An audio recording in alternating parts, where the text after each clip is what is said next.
연말이 되고 휴가철이 되면 즐겁고 기쁜 소리도 많이 들려옵니다마는 때로는 힘들고 아픈 소리도 들을 수가 있습니다.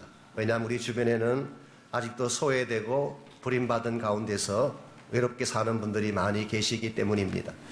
어저께 신문을 보니까 독일의 최대 슈퍼마켓 체인인 에데카라는 회사가 만들었던 이 크리스마스 광고에 대한 기사가 있었습니다. 독거 노인을 주인공으로 해서 만든 광고인데 짧은 광고 하나로 전 세계를 감동시켰다고 합니다. 독일의 시골 마을에 한 노인이 살고 있었습니다. 부인은 세상을 떠났고 세 자녀를 두긴 했습니다마는 모두가 집을 떠나서 각기 자기 일을 하느라고 도무지 고향집을 찾아오지를 않습니다. 그래서 몇 년째 혼자서 크리스마스를 맞이했던 이 노인이 한 가지 아이디어를 냈습니다. 자녀들에게 자신이 죽었다는 사망 소식을 전하게 한 것입니다. 이 갑작스러운 소식을 접한 삼남매가 충격을 받고 자책감과 후회로 괴로워하면서 고향집으로 달려왔습니다. 집에 도착해 보니까 그들을 맞이한 것은 아주 개구쟁이 같이 활짝 웃고 있는 자기 아버지와 또 아버지가 준비해 놓은 크리스마스 만찬이었다고 합니다. 그때 아버지가 그 아이들에게 던진 멘트 하나가 있습니다. 이렇게 안 하면 어떻게 너희들 모두를 불러 모을 수가 있겠니? 그래서 같이 모인 자녀들과 아버지가 오래간만에 온 집안 식구들이 같이 모여서 떠들고 즐겁게 먹는 장면으로 광고가 끝을 맺고 있습니다. 제가 이 스토리를 읽으면서 한편으로는 웃으면서도 다른 한편은 좀 슬픈 마음을 갖게 됐습니다. 왜냐하면 오늘 현대를 살아가고 있는 많은 사람들이 많은 것을 가졌다고 생각함에도 불구하고 정작 가져야 될, 정작 소유해야 될 것은 잃어버린 채 살아가는 현실을 보기 때문입니다. 물질을 가졌는지 모르지만 따뜻한 마음과 가슴은 잊어버렸습니다.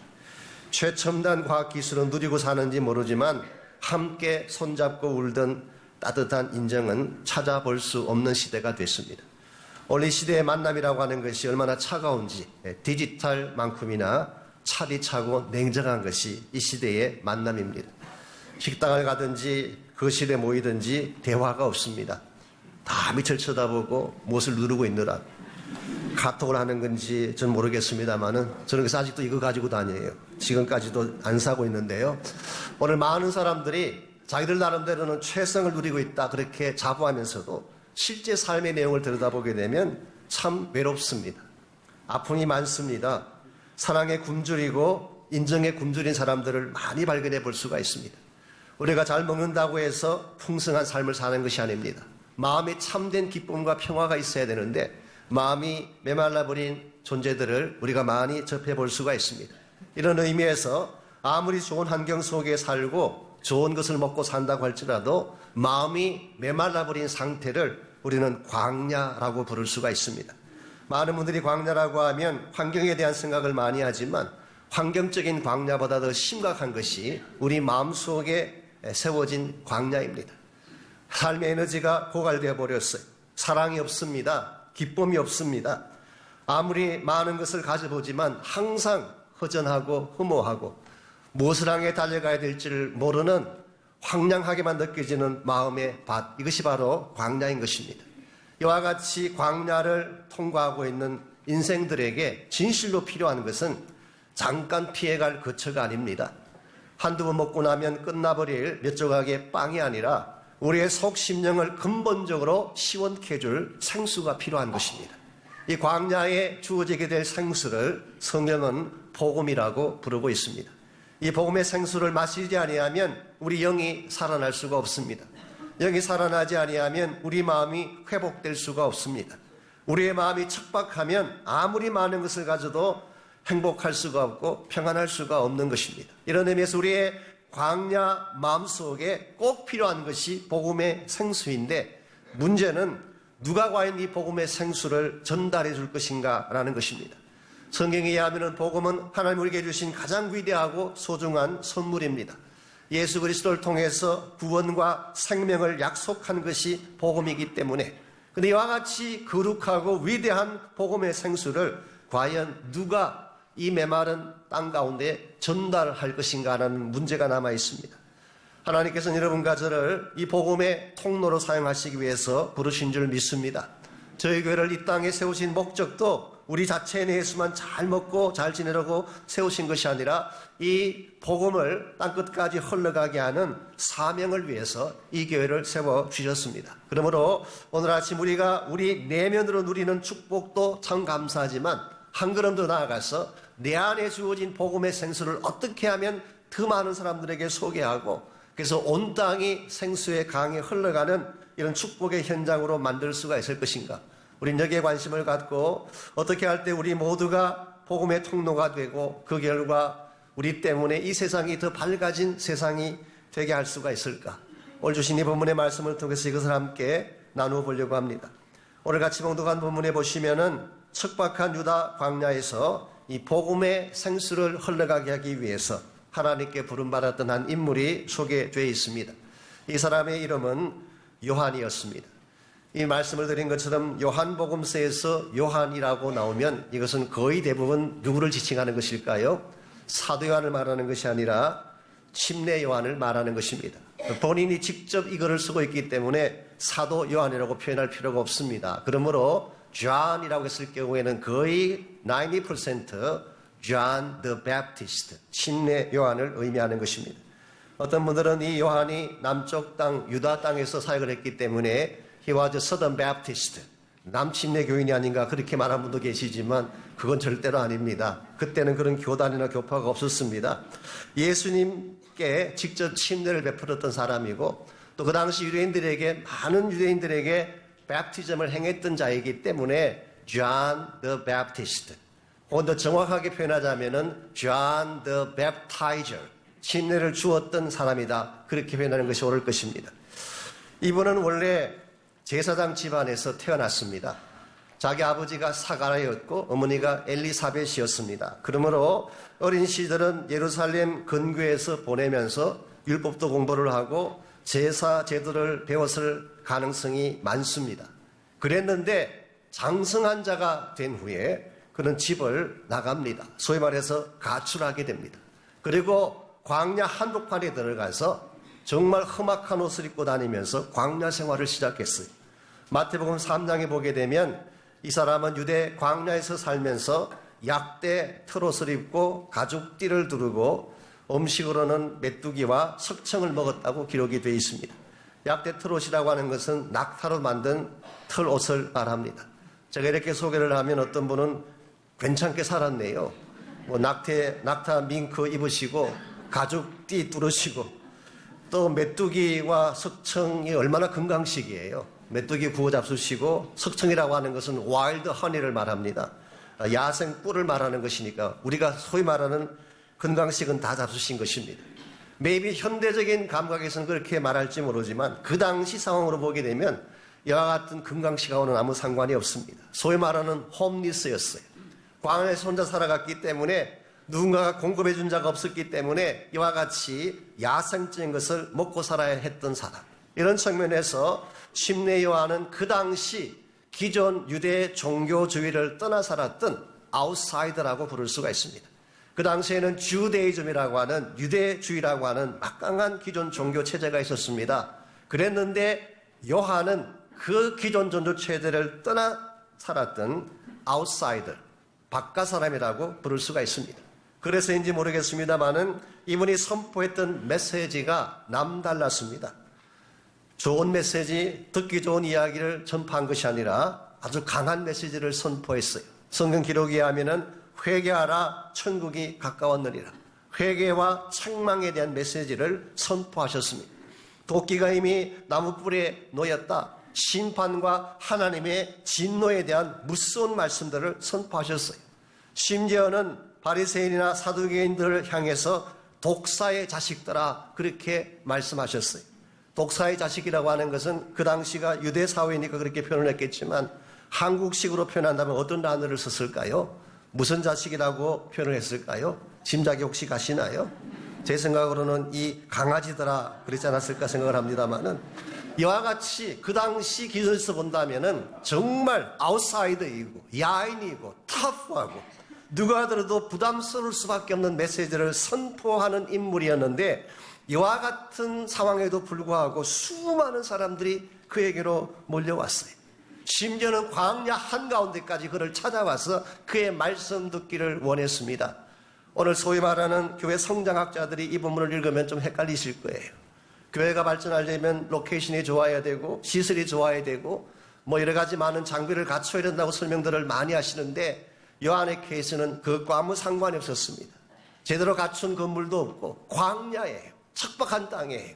이와 같이 광야 한복판에서 말씀을 외침에도 불구하고 무수히 많은 사람들이 그의 말씀을 듣기 위해 몰려왔습니다. 이걸 보게 되면 저는 아직도 한국교회가 희망이 있다고 생각을 합니다. 많은 분들이 한국교회는 사양길이고 이제는 다 끝났다고 말하는 분들이 계시지만 지금이라도 한국교회가 진짜를 선포하기 시작하면 회복될 수 있다고 저는 믿습니다. 요한에게 몰려왔던 이유는 한 가지입니다. 지금까지 정말 사탕발림이나 형식적이거나 율법주의적인 그런 말씀만 듣던 이 사람들이 순전한 복음을 듣기 시작하면서 그 무엇도 가미되지 아니한 정말 순도 100%의 복음을 듣기 시작하면서 이 사람들이 요한에게로 모여온 것입니다. 이와 같이 요한이 하나님의 복음의 메시지를 선포하게 되고 수많은 유대인들이 그를 보기 위해 광야로 들어가는 상황이 벌어졌을 때에 유대 종교 지도부가 당황한 나머지 사람들을 파견을 했습니다. 그리고 요한에게 질문을 던졌습니다. 그것이 우리가 방금 읽었던 본문의 내용입니다. 19절 볼까요?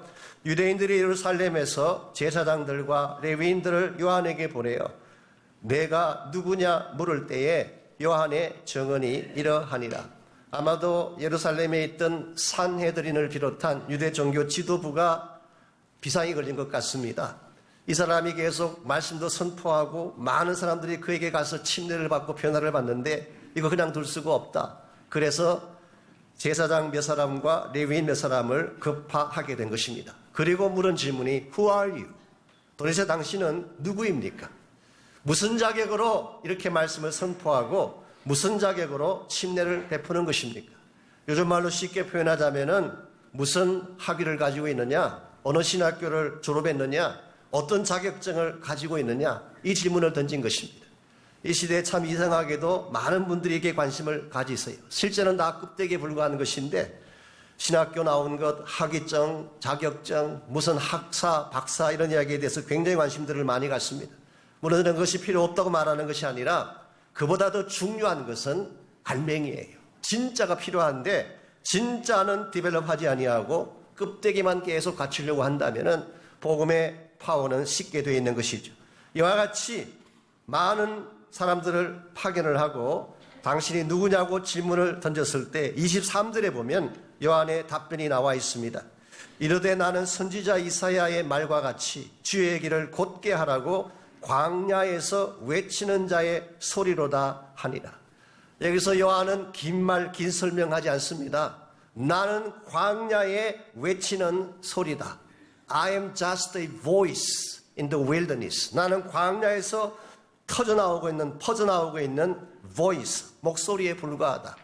여기 헬라말 유명한 헬라 단어가 사용이 됐습니다. 포네라고 하는 단어, P-H-O-N-E, 포네라는 단어. 여기서 나온 영어가 많죠. 이 소리를 전달한다 그래서 텔리폰이라고 하죠. 전화기를 텔리폰 혹은 셀폰, 뭐 이어폰, 메가폰 이 모든 단어가 여기서 나온 것입니다. 여러분 소리라고 하는 것에는 영광이 없습니다. 소리는 메시지만 전달하고 사라질 뿐인 것입니다. 더구나 광야에서 들려오는 소리라고 하는 것은 그 큰 넓은 공간에서 들려오는 소리, 잠깐 울리는 것 같더니 바람만 불면 사라지고 말 소리. 그러므로 이 소리는 사람들이 알아주지도 않고 기억해 주지도 않는 소리였던 것 같습니다. 이와 같이 영광도 없고 존재 가치도 없어 보이는 것이 광야의 소리인데 요한이 외쳤던 소리는 달랐습니다. 이 소리는 엄청난 반향을 일으켰고 위대한 열매를 남기게 됩니다. 이유가 뭘까요? 요한의 소리가 담고 있는 메시지는 한마디로 예수 그리스도를 소개하는 소리였기 때문에 이제 우리의 시대가 끝나고 나면 새로운 시대가 열리게 된다. 옛 시대가 끝나게 되면 메시아가 오심으로 말미암아 뉴 에라가 시작되게 된다. 새 시대를 깨우고 새로운 희망과 소망을 불러일으키는 소리였기 때문에 이 소리는 그 당시 유대 광야 전체의 변화를 가져오게 했고 궁극적으로는 하나님 나라를 세우는 기초석이 된 것을 볼 수가 있습니다.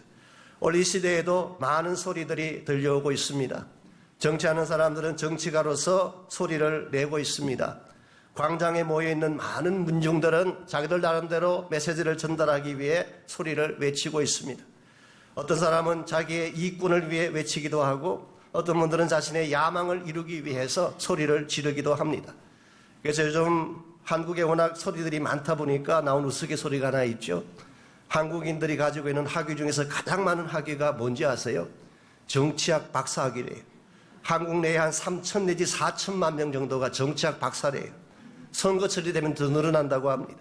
얼마나 많이 알고 계시는지 저마다 한마디씩 소리를 지르니까 배가 어디로 가겠습니까? 물론 정치가의 소리도 필요합니다. 민중의 소리도 필요합니다. 수많은 사람들의 외침도 필요하긴 하지만 그러나 진짜 중요한 소리는 생명의 소리여야 됩니다. 사람을 살리는 소리가 필요한 것입니다.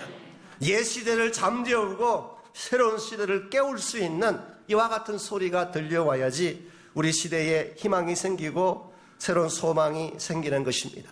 오늘 이 시대에도 하나님께서는 우리를 통해서 이 척박한 세상 가운데에 복음의 소리 선포하며 살기를 기대하십니다.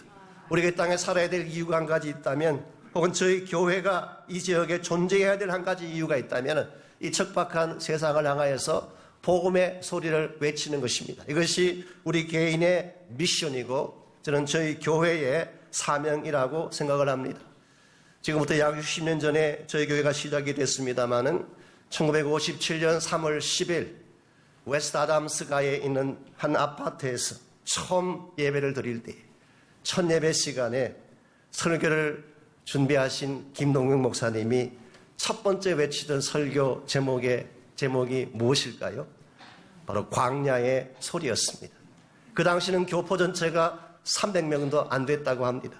들어보면 전부 다 황량한 광야 같은 이 시절, 어디를 둘러봐도 희망이 보이지 않고 만날 사람조차 없는 여하지 척박한 땅이지만 그 소수의 사람들 가슴 속에 광야의 소리를 전파심으로 복음을 심어주시고 그리고 우리 교회가 이 복음의 소리를 외치는 터전이 되어서 장차 이민생활 한가운데서 복음의 소리를 펼쳐나가는 교회를 만들기 위해서 60여 년 전에 이 교회가 시작이 된 것입니다. 저는 개인적으로 이와 같은 복음의 소리, 광야의 소리의 전통이 계속 이어져 가야 된다고 믿습니다. 이 시대에도 동일하게 이 소리를 갈망하는 수많은 사람들이 존재하고 있기 때문에 그러므로 우리가 어떻게 할 때에 이 땅을 살아가는 과정에서 우리 한 사람 한 사람이 광야의 소리가 되어서 복음의 소리를 외치는 자들이 되어서 이 세상을 바른 세상으로 더 건강한 세상으로 바꾸어낼 수가 있을까? 오늘 본문에 보시면은 침례 요한이 광야의 소리가 되기 위해 가졌던 세 가지 중요한 인식이 있습니다. 우리가 이 세 가지 인식을 갖게 되면 우리도 요한처럼 광야의 소리로 쓰임받을 수가 있습니다.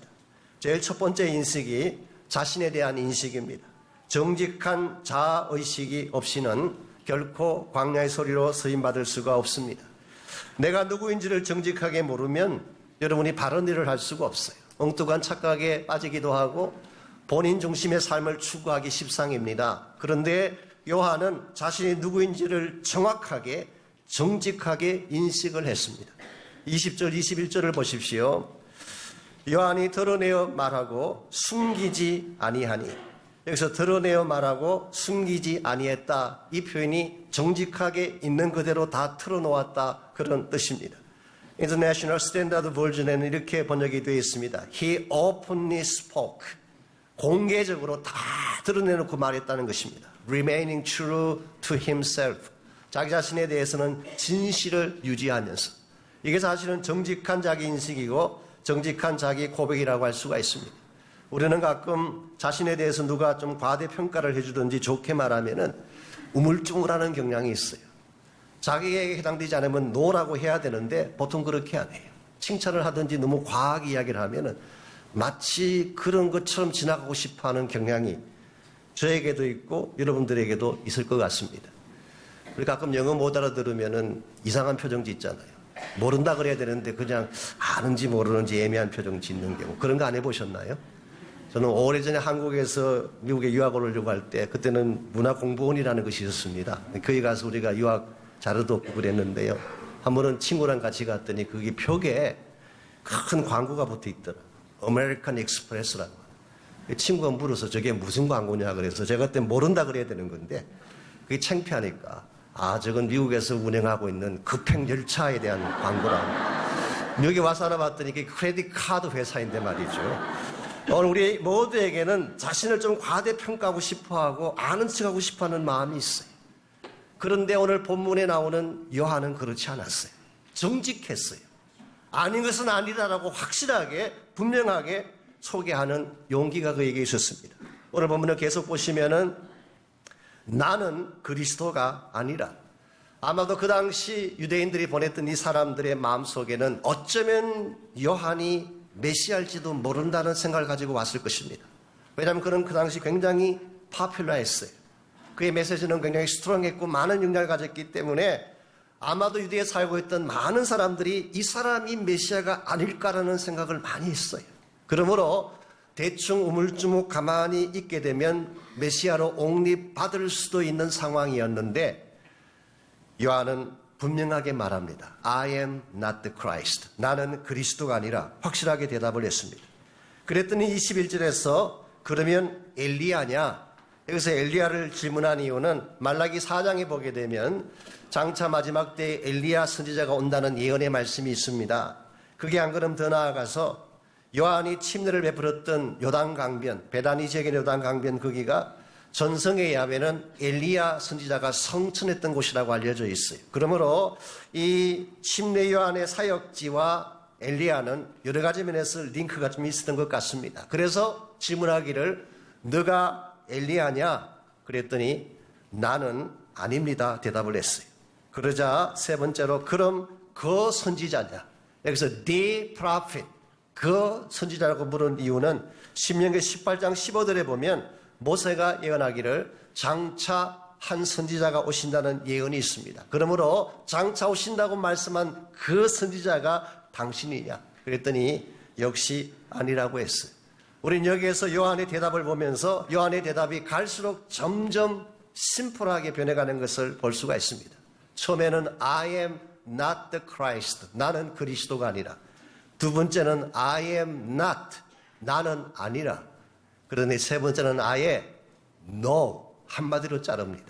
우리는 이와 같은 요한의 태도에서 무엇을 발견할 수가 있나요? 대답이 갈수록 단호해져 갔다는 사실을 발견할 수가 있습니다.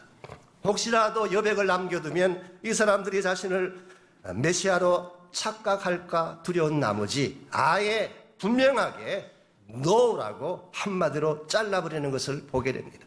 우리는 여기에서 요한의 위대한 측면을 발견할 수가 있습니다. 껍데기를 다 벗겠다는 것입니다. 아닌 것은 아니라고 선포하겠다는 것입니다. 내가 누구인지를 정확하게 알아야지 내가 소개할 그리스도를 바르게 소개할 수가 있습니다. 오늘 많은 사람들이 정말 가진 것이 너무 많고 수여한 것이 너무 많아서 사람들을 만날 때도 그렇고 사역을 할 때도 그렇고 재는 경우가 참 많습니다. 우리가 명예를 가졌다든가 자기 위치가 높다든가 기득권을 가지고 있게 되면요 정직해지지 못해요. 용기를 가지지 못하는 것입니다. 왜냐하면 바른 말 했다가 자기 가진 걸 다 상실할 수가 있기 때문에. 그래서 오늘날 현대교회가 대형화되기 시작하면서 대중화되기 시작하면서 점점 복음의 생명력이 식어가는 이유 중에 하나가 우리가 가진 것이 너무 많아서 그런 게 아닌가. 우리가 계산하는 것이 너무 많아서 그런 게 아닌가. 언젠가 소개해드렸던 조엘 오스틴 목사님 같은 경우도 그분의 설교를 미국 내에서 매주 700만 명이 듣는다 그러잖아요. 엄청나게 많은 사람들이 그의 설교를 듣습니다. 책 한 권 쓰면 보통 베스트셀러가 되면 1000만 권 이상 팔려요. 엄청난 책 판매량과 시청률을 가지고 있습니다. 그러다 보니까 레리 킹 쇼에 나와가지고 불신자들이 지옥 갑니까 천국 가는가 물었을 때 대답을 어떻게 했어요? 얼마나 버벅댔어요? 제가 보기에는 정말 버벅대더라고요. I don't know. That's not my business. Only God knows. 이게 여러분 설교자가 할 대답인가요? 왜 내가 모르는 복음을 전파는 왜 하는 것입니까? 수많은 사람들이 시청하는, 미국의 수많은 사람들이 시청하는 그 공개석상에 나와서 이와 같이 애매하게 대답할 수밖에 없었던 근거가 뭔지 아세요? 혹시 잘못 대답하게 되면 시청률 떨어지고 책 판매 떨어질까? 만일 여러분과 저의 마음속에 이와 같이 자기중심적인 자기 이익과 관련된 어떤 것들이 우리 심령 속에 남아있는 한 우리는 순전한 복음 전도자가 될 수가 없습니다.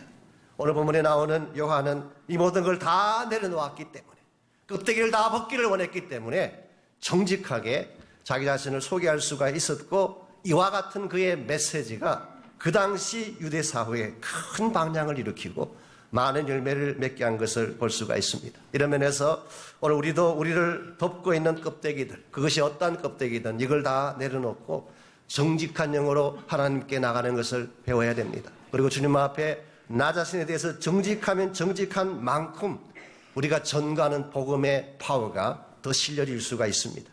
두 번째로 우리가 이 복음의 소리를 전파하기 위해서는 건강한 존재의식이 필요합니다. 이걸 좀 다른 말로 표현하면은 말씀에 근거한 나의 존재 이유, 그렇게 설명할 수가 있습니다. 22절 23절을 보시면은 요한이 그들의 질문에 대해서 막연하게 대답을 하는 것이 아닙니다. 당신이 누구냐? 왜 침례를 베푸느냐? 여기 와서 뭘 하느냐? 물었을 때에 요한이 하다 보니 광야까지 오게 됐습니다. 어떻게 밀려오다 보니 여기까지 왔습니다. 그렇게 답변하지 않았어요. 요한은 자기의 존재 이유에 대해서, 자기가 여기 서야 할 이유에 대해서 분명하게 답변을 합니다. 그것이 바로 22절 23절입니다.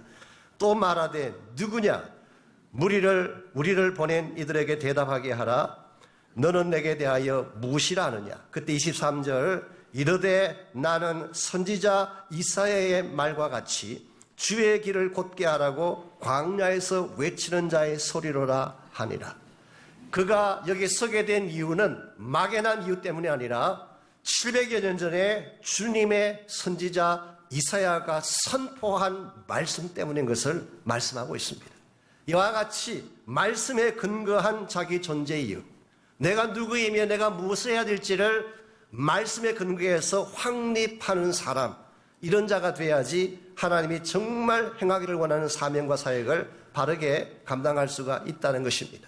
오늘 우리는 그냥 우리 경험이나 우리의 선호도에 따라서 삶의 방향을 설정하고 사명을 설정하는 자가 되어서는 안 됩니다.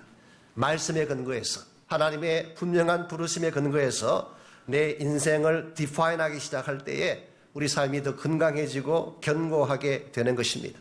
그래서 여러분과 제가 말씀 공부를 해야 될 이유가 여기 있습니다. 흔히 말씀 공부를 하다 보면요, 성경 공부 따로 내 삶 따로 그렇게 하는 경우가 많이 있습니다. 성경을 열심히 배웁니다. 암송도 많이 하는데 그냥 그걸로 끝나요. 그 말씀 속에 나오는 메시지를 나의 것으로 받아서 내가 어떻게 할지인가를 결정하지 아니하고 말씀 따로 나의 삶 따로. 예컨대 여러분이 창세기 17장을 공부하시게 되면 아브라함이 이름을 바꾼 사건이 나옵니다. 원래 아브라함의 이름은 아브라함이었는데 아브라함이란 말의 뜻은 아버지란 뜻이에요. My father 혹은 good father, 한 가정에 좋은 아버지란 그런 뜻입니다. 그런데 17장에 와서 하나님께서 이름을 아브라함으로 바꾸라고 했습니다. 아브라함의 이름 뜻은 뭘까요? The father of nations, 열국의 아버지란 뜻이에요. 여기서 하나님은 아브라함을 부르신 후에 아브라함의 존재 이유를 넓혀주셨어요. 단순히 너의 한 족속, 너의 한 혈통을 위해 살아가야 될 존재가 아니라 앞으로 열국의 아비가 돼야 된다. 엄청나게 큰 비전의 스테이트먼트를 주셨어요. 우리가 이런 말씀들을 읽을 때에 아하, 아브라함이 그랬구나 그러고 끝나면 여러분은 성경 따로 여러분 따로가 되는 것입니다. 근데 만약 그 말씀을 읽고 나서 아하, 나를 향하신 하나님의 부르심도 동일하겠구나. 나만 잘 먹고 잘 사면 되는 것이 아니라 열국의 아버지가 되어야 되겠구나. 나의 사역의 터전을 넓혀야 되겠구나. 내가 비즈니스를 하고 있는데 돈 벌고 있는데 단순히 돈 벌어서 잘 사는 것이 아니라 이것 가지고 열국을 제자 삼고 복음을 선포해야 되겠구나. 여러분 여기까지 가게 되면 여러분의 삶이 말씀에 근거한 존재가 되는 것입니다. 얼마나 귀하고 소중한 것인지 모르겠어요. 요한복음 10장에 보게 되면 착한 목자가 나옵니다. 그때 착한 목자에 대해서 공부하고 끝나면 안 돼요. 여러분 한 분 한 분이 착한 목자가 돼야 됩니다. 내가 먼저 주님의 음성을 잘 듣고 양을 찾아 나서는 착한 목자. 그 직장에 가서도 양을 찾고 학교 생활하면서도 양을 찾고 여러분 사업을 하면서도 여러분 사업장에 일하는 분들 직원으로 생각하지 않고 양으로 생각해서 케어하고 돌보고 섬기고 그 자나깨나 항상 부르는 노래가 내 양은 누구일까? 어디 계실까? 무엇을 하는 양일까?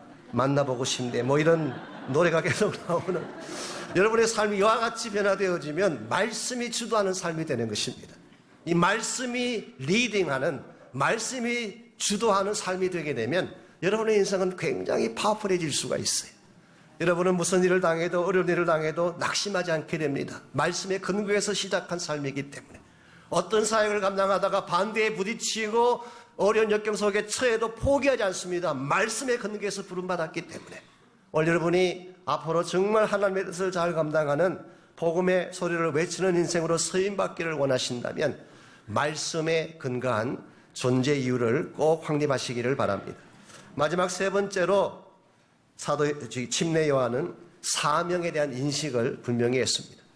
이 침례 요한은 내가 누구인가를 정직하게 인식을 하고 또 말씀에 따라 자기 존재 가치를 인식했을 뿐만 아니라 겸손한 사명의식으로 그분은 삶을 살아갔습니다. 25절 말씀 보시면은 또 물어 이르되 내가 만일 그리스도도 아니요 엘리야도 아니요 그 선지자도 아닐진데 어찌하여 침례를 베푸느냐. 여기서 다시 한번 예루살렘에서 파송을 받은 그 사람들이 또다시 자격에 대한 질문을 합니다. 당신이 팹티즘을 행하고 있는데 무슨 권위로 무슨 자격으로 이와 같은 팹티즘을 행하는 것인가. 질문했을 때에 26절 27절에 보면 요한이 했던 답변이 기록되어 있습니다. 요한이 대답하되 나는 물로 침례를 베풀거니와 너희 가운데 너희가 알지 못하는 한 사람이 섰으니 곧 내 뒤에 오시는 그이라. 나는 그 신발끈을 풀기도 감당하지 못하겠노라 하더라. 어찌 보게 되면 동문서답을 한 것입니다. Why do you baptize? 왜 침례를 주느냐 물었더니 여기에 대한 답변은 하지 않고 내 뒤에 한 분이 더 오신다. 그분이 이런 분이다. 그렇게 소개를 하고 있는 장면. 왜 이와 같은 대답을 했을까요? 물었으면 질문에 대해서 답변을 해야 되는데 왜 동문서답을 했을까요? 우리는 여기서 요한이 가지고 있는 또 하나의 의도를 발견할 수가 있습니다. 아마 이런 메시지가 담겨 있는 것 같습니다. 당신들이 자꾸 나의 신상에 대해서 질문을 하는데 나의 자격과 나의 존재 이유에 대해서 자꾸 질문하고 물으시는데 제발 제게 좀 신경 끄십시오. 당신들이 정말 관심 가져야 될 분이 따로 계십니다. 그분에게 관심 가지십시오. 아마 이런 메시지를 전하고 싶었던 것 같습니다.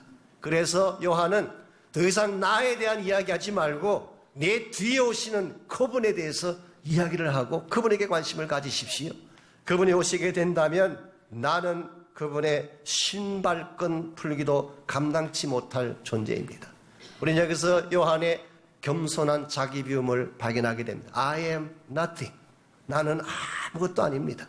근데 내 뒤에 오시는 분이 모든 것을 감당하실 분입니다. 지금까지 세상에 수많은 사람들이 박수를 보내고 스팟라이트를 비추어 주었는데 이 스팟라이트를 자신에게서 그리스도에게로 옮겨가게 하고 본인은 인생 무대 뒤편으로 조용히 내려가고 있는 장면이 오늘 본문에 묘사된 내용입니다. 이와 같이 겸손하게 내가 아니라 내 뒤에 오실 그리스도를 드러내기를 소원했기 때문에 침례 요한은 한 시대를 마감하고 새 시대를 여는 이 중요한 역할을 감당하는 인물이 됐습니다. 여러분이 아시는 바대로 구약의 마지막 선지자가 누구인가요? 바로 침례 요한이었습니다. 침례 요한을 끝으로 구약 시대가 마무리됩니다. 그리고 신약 시대, 소위 말하는 뉴 에라가 언제부터 시작되나요? 바로 예수님이 요단강에서 팹티즘 받는 순간부터 새 시대가 시작되는 것입니다. 이것을 우리는 메시아닉 에이지, 메시아 시대라고 부르고 여기서부터 비로소 메시아를 통해 이루어질 놀라운 소망과 새 변화의 사건들을 하나님은 준비하시고 그것을 부어주십니다. 이사야 43장 19절에 보면 이것을 다음과 같이 묘사했습니다. 보라 내가 새 일을 행하리니 이제 나타낼 것이라. 너희가 그것을 알지 못하겠느냐.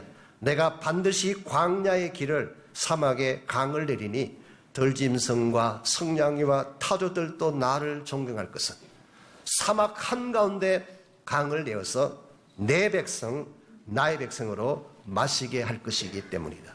여기서 새 시대가 찾아오면 어떤 일이 벌어질 것을 미리 예고하고 있습니다.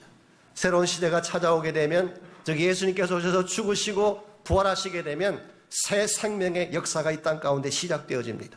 그리고 한 걸음 더 나아가서 성령께서 이 땅에 오셔서 마치 사막의 길을 내고 광야의 길을 내고 사막의 강을 내듯이 생수의 강이 흘러 넘쳐가게 하시는 역사. 이것이 바로 곧 이어 시작되어질 메시아닉 에이지, 새로운 시대의 모습이라고 할 수가 있습니다. 요한은 여기까지 자기 역할을 잘 감당하고 그리고 자기의 무대를 떠나갑니다. 그리고 그가 떠난 그 자리에 진짜 우리 역사의 주인공 되시는 예수님께서 등장하셔서 드디어 주님의 공생애를 시작하시고 우리 모두가 알고 있는 십자가, 부활, 그리고 성천, 재림의 역사를 이루어 가십니다. 오늘 이 시대에도 요한과 같은 사역자가 필요합니다. 나의 영광, 나의 야망을 성취하기 위해 달려가는 인생길이 아니라 정말 나를 통해 복음이 지나갈 수 있도록, 나를 통해 생수가 흘러갈 수 있도록, 그리고 아직도 메마르고 삭막한 가운데 있는 이 세상 속에 이 복음의 생수를 흘러가게 하고 복음의 소리가 들려지게 하고, 그래서 모든 자들이 그리스도를 만나고 주님께로 돌아오는 역사. 여러분과 제가 이 사실을 꿈꾸며 이 위대한 부르심 앞에 헌신하고 나아가야지 우리가 한 분을 살아도 값지게 살 수가 있고 바르게 살아갈 수가 있습니다.